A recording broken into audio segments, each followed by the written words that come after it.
Bonjour tout le monde, j'espère que vous allez bien. Bienvenue dans cette nouvelle vidéo où on va parler de la gamme Nightwalker de chez Sirui. 3 optiques 24, 35, 55 mm dédiées à la vidéo et qui sont vraiment extraordinaires. Sirui m'a envoyé un 35 et un 55 mm provenant de leur nouvelle gamme Nightwalker. Moi, j'ai pas encore pu tester le 24 mm.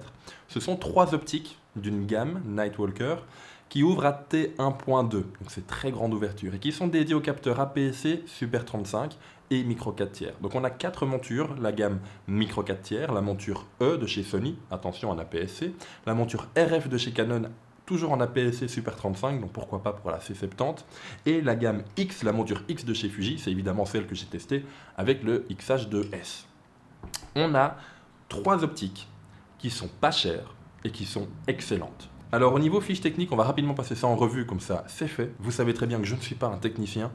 On a donc 3 optiques qui ouvrent à T1.2 jusqu'à T16, 3 optiques qui ont 12 éléments optiques répartis en 11 groupes, qui font la même taille. Alors pour la monture X, c'est du 85,7 mm, pour le 24, 35 et 55 mm. Donc ça permet vraiment, si tu mets ton boîtier, ton objectif sur un gimbal, de ne pas devoir le rééquilibrer à chaque fois que tu changes d'optique.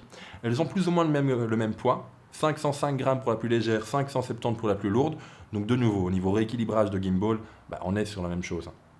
270 degrés de rotation de bague de mise au point. Super important d'avoir le même degré de rotation. Ça permet, si tu utilises un follow focus, donc le petit moteur qui vient gérer ton focus, de pouvoir tout simplement passer d'une optique à l'autre sans à chaque fois devoir le réinitialiser.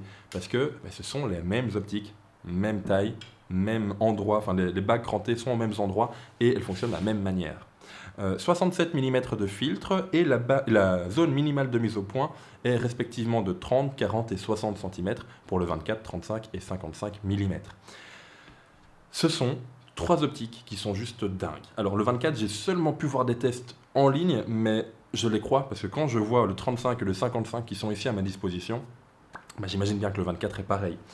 C'est important d'avoir un set d'optiques en vidéo. Je vous explique rapidement pourquoi. On parle souvent d'une gamme d'optiques en vidéo. On va souvent acheter une gamme entière et pas seulement une optique d'une marque et puis une optique d'une autre marque comme on peut faire en photo.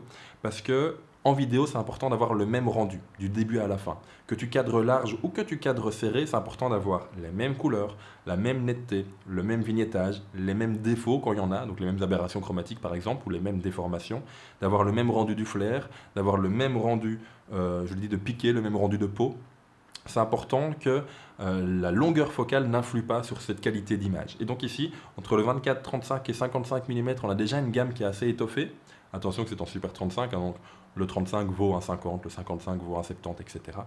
Et on a, avec cette image-là de chez Sirui, mais je n'ai pas plus d'infos que cette image-là, 2 nouvelles optiques qui devraient arriver dans cette gamme, une plus grand angle et une plus téléobjectif.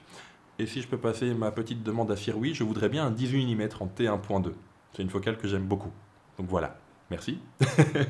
Je ne sais pas quand ça sortira, j'ai pas plus d'infos dessus que juste cette image-là, mais ça fait déjà du bien de voir que même alors que le lancement est maintenant, on a déjà un futur avec cette gamme de futures optiques qui vont venir étoffer cette gamme. Alors justement, parlons du lancement. Le lancement pour le moment jusqu'au 10 août 2023, il est sur Indiegogo. Plateforme de lancement totalement sécurisée si vous voulez l'acheter par là, qui permet d'avoir des produits moins chers. Quand les marques lancent leurs produits, en général, ils vont casser un peu les prix pour le lancement. Et donc ici, pour une optique, que ce soit le 24, le 35 ou le 55 mm, on est à 279 €. Voilà, c'est pas cher pour ce que c'est.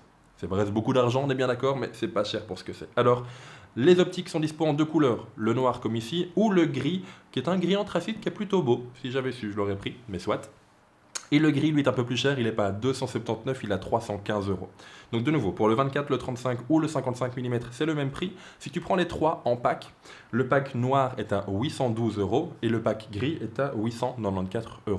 Donc si tu veux te lancer dans la vidéo en prenant un petit peu cette gamme pour avoir un grand angle, un téléobjectif, un petit avec le 55, et un milieu de focale, 24, 35, 55, voilà, pour moins de 900 €, tu peux avoir ces 3 optiques qui sont juste merveilleuses. Alors attention, c'est jusqu'au 10 août 2023, et après, je te mets déjà le lien IPLN, si tu regardes cette vidéo après le 10 août. Le prix n'est pas non plus exagéré, on passe à 379 € pour une optique. De nouveau, que ce soit le 24, le 35 ou le 55 mm. Donc on est ici sur un prix qui est vraiment très contenu par rapport à la qualité d'image et à la qualité de construction également. C'est du full métal. On est sur 2 bagues crantées qui sont à chaque fois au même endroit sur les 3 optiques. une bague pour l'ouverture, T1.2 jusqu'à T16, et une bague de rotation pour la mise au point, qui est vraiment super fluide. Et les optiques sont vraiment très bien construits. Malheureusement, on est en été, mais le temps n'est quand même pas dingue ici en Belgique. Je me suis ramassé la flotte avec, et ça fonctionne. Je veux dire, il n'y a aucun problème. Évidemment, il n'y a pas de mécanisme dedans, il n'y a pas de moteur autofocus notamment. Donc c'est vraiment de la mise au point manuelle. C'est pour ça que c'est vraiment réservé à la vidéo. Mais on a vraiment ici 3 optiques qui sont bien construites. Pour le 24, je mets ça entre guillemets parce que je n'ai pas pu le tester. Donc 2 optiques qui sont bien construites et qui ont une très belle qualité d'image. Parlons de la qualité d'image justement, mais avant de continuer à parler, passons un petit peu au rendu vidéo. Je vous montre ici avec ces réglages techniques du X-H2S, parce que je ne le connais plus par cœur, juste à main levée, ce que j'ai pu faire avec le X-H2S de chez Fuji et le 35 mm 1.2. Il n'y a rien d'artistique là-dedans, mais c'est juste pour vous montrer quelques plans qu'il est possible de faire avec cette optique.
Bon, vous avez bien vu, hein, il n'y a absolument rien d'artistique, c'est pas une vidéo super créative.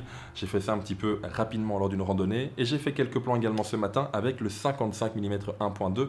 Même réglage, même prise en main, toujours le boîtier pris en main, sans gimbal ou quoi que ce soit. Et c'est parti.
Alors de ce que j'ai pu voir, le 55 et le 35 sont vraiment excellents au niveau qualité optique. Il y a vraiment une belle restitution des couleurs. J'ai utilisé évidemment le F-Log de chez Fuji.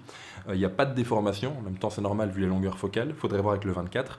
Il n'y a pas d'aberration chromatique, en tout cas il y en a très très peu. Il y a du vignettage à T1.2, mais vous me connaissez, quand il n'y en a pas j'en rajoute parce que j'aime bien. Par contre, j'ai vu une différence au niveau de la netteté. Le 55 est un peu plus mou que le 35. Et d'après les tests que j'ai pu voir sur internet, le 24 serait encore plus piqué que le 35. Donc on aurait dans l'ordre le 24 mm, le plus grand angle, qui a une assez grosse netteté, le 35 qui en a un peu moins, le 55 qui en a un peu moins. Bon, on va se le dire, ça s'est vraiment pinaillé. Parce que pour le remarquer, moi, je le savais auparavant en lisant les tests, j'ai vraiment dû zoomer dans l'image. Personne ne fait ça. Si tu utilises ces 3 optiques ensemble lors d'un tournage, tu verras pas de différence. Sincèrement, c'est vraiment aller pinailler et aller regarder au pixel près. On s'en fiche un petit peu, quoi. Globalement, dans l'ensemble de l'image, on a la même qualité d'image entre le 55 et le 35. Et d'après ce que j'ai vu sur les tests, le 24 serait pareil également. Alors, il faut savoir que pour les 2 vidéos que vous avez vues un peu plus tôt, j'ai utilisé un filtre de diffusion, un Cine Bloom 5% de chez Moment, ainsi que leur VND, ND4 jusqu'à ND32, de façon à pouvoir filmer en extérieur, même à T1.2. Mais je vous ai fait ici 2 plans, un pris au 35, un pris au 55 mm, sans filtre de diffusion, sans filtre VND, comme ça c'est vraiment l'optique qui donne cette image-là. Et on peut voir que l'image est vraiment excellente. Même à T1.2, ce qui est le cas ici, je devais filmer à T1.2 ou à T1.4 J'étais à mon avis un peu entre les deux. On a vraiment une excellente qualité d'image. Alors évidemment, c'est moins piqué qu'une optique photo, mais c'est le but. En vidéo, on aime bien quand c'est un peu plus mou, ça donne un rendu un peu plus agréable à l'œil, c'est un peu moins agressif, un peu moins numérique. C'est vraiment un rendu qui est très similaire entre le 55 et le 35 mm. Personnellement, je préfère dans l'image que je vous ai montrée ici, qui est vraiment un portrait, utiliser le 55 mm. Je trouve que le flou d'arrière-plan qui vient englober le modèle est vraiment beaucoup plus beau. Le 35, je l'ai plus utilisé en mode run and gun. En plus, c'est juste, je prends le boîtier et je pars avec. Et c'est vraiment plus simple à utiliser parce que le 55 étant plus longue focale, on va repérer plus vite les micro-vibrations dues au tremblement. Et je dois le dire, j'aime bien filmer à main levée, mais je suis un peu trop fan du café, donc je tremble un peu. Donc c'est un peu plus compliqué pour moi d'utiliser le 55. Je prends 2 secondes ici pour vous dire que j'ai filmé toutes ces vidéos avec la nouvelle carte Lexar. La Lexar Silver CF Express Type B. C'est une 128 Go à 1750 Mbps par seconde. Bref, c'est juste génial pour encaisser l'Apple ProRes venant du boîtier. Et ça coûte moins de 200 €. Donc si tu cherches une carte mémoire, la Lexar, c'est vraiment le bon plan du moment également. 1750 Mbps par seconde, c'est assez rapide. Et leur lecteur de carte est bien plus rapide que mon Angelbird. J'ai fait la comparaison entre les deux. L'Angelbird est à du 1,2 Go par seconde. Ici, on est sur un maximum de 1,7 Go par seconde. C'est le maximum indiqué par la carte. On ne s'est pas monté plus haut dans tous les cas. Bon, revenons-en aux optiques. On a vraiment ici 2 optiques qui sont très bien construites, je vous l'ai dit. En plus, le petit liseré mauve, moi je suis vraiment très fan. Ça, c'est juste du design, hein, ça apporte rien à l'image. On est ici sur un ensemble d'optiques qui se complètent très bien. 24, 35, 55, c'est vraiment excellent. Les mêmes bagues aux mêmes endroits. Pardon pour la notif. Le même diamètre de filtre, très intéressant, ça permet juste de dévisser le filtre que tu utilises, dans mon cas le filtre de diffusion, et d'aller simplement le revisser. Il ne faut pas penser à avoir des bagues d'adaptation ou quoi que ce soit. Et ça permet, jusqu'au 10 août, de t'équiper rapidement à moins de 300 € pour une optique, et même après le 10 août, c'est à moins de 400 € pour une optique. Vu leur qualité, si tu cherches de bonnes optiques vidéo pour te lancer, pour faire du mariage, du corpo, de l'événementiel, c'est juste excellent. Donc, franchement, bien joué Sirui pour avoir mis en vente cette gamme Nightwalker. J'ai vraiment hâte de voir les 2 nouvelles optiques qui vont venir étoffer la gamme. Plus au niveau grand angle, mais ça c'est vraiment mon avis perso, j'adore les grands angles. Donc, s'il y a un petit 16 ou un petit 18 mm 1.2 qui arrive, je serai très heureux. Bref.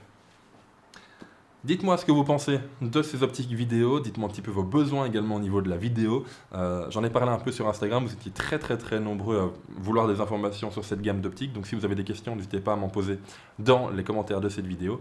Et puis, on devrait se retrouver rapidement, fin août, pour pouvoir tester le 24. Je vais un petit peu ennuyer Sirui pour l'avoir celui-là. Bref, merci d'avoir regardé cette vidéo jusqu'au bout. N'hésitez pas à laisser un commentaire, un j'aime et pourquoi pas partager la vidéo à d'autres potes vidéastes. Et nous, on se retrouve rapidement pour une prochaine vidéo. Ciao tout le monde.